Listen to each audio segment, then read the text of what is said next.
Hi చిన్నారులారా, ఈరోజు మనం ఒక ఆసక్తికరమైన, బుద్ధి పెంచే కథ వినబోతున్నాం. తెలివైన బీర్బల్ ఎలా ఒక సమస్యను అద్భుతంగా పరిష్కరించాడు తెలుసుకుందామా? మరి కథ మొదలు పెడదాం. ఒకరోజు చక్రవర్తి అక్బర్ మరియు మంత్రి బీర్బల్ పచ్చిక బయళ్లలో నడుస్తున్నారు. అక్కడ ఒక గొర్రెల కాపరి గొర్రెలను మేపుతున్నాడు.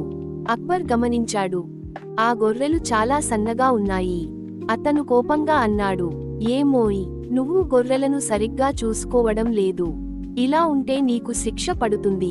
అది విని కాపరి చాలా భయపడ్డాడు. అతను బీర్బల్ వైపు సహాయం కోసం చూశాడు.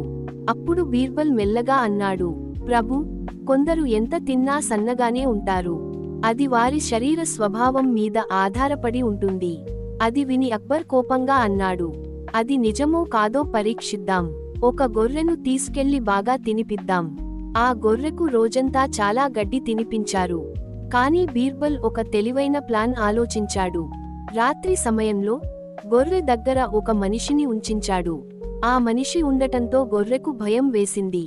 ఆ గొర్రె రాత్రంతా నిద్రపోలేదు. అందుకే తిన్న ఆహారం ఒంటికి పట్టలేదు. కొన్ని రోజుల తర్వాత అక్బర్ వచ్చి చూశాడు. గొర్రె ఇంకా సన్నగానే ఉంది. అతను ఆశ్చర్యపోయి అడిగాడు, బీర్బల్, ఇది ఎలా జరిగింది? బీర్బల్ నవ్వుతూ చెప్పాడు, ప్రభు, భయం ఉంటే ఎవ్వరూ లావెక్కరు. మనుషులైనా జంతువులైనా అదే. అది విని అక్బర్ బీర్బల్ తెలివిని మెచ్చుకున్నాడు. మోరల్: భయం మన ఆరోగ్యాన్ని దెబ్బతీస్తుంది. ఎప్పుడూ ధైర్యంగా ఉండాలి. పిల్లలు, ఈ కథ మీకు నచ్చిందా? నచ్చితే వీడియోకి లైక్ చేయండి.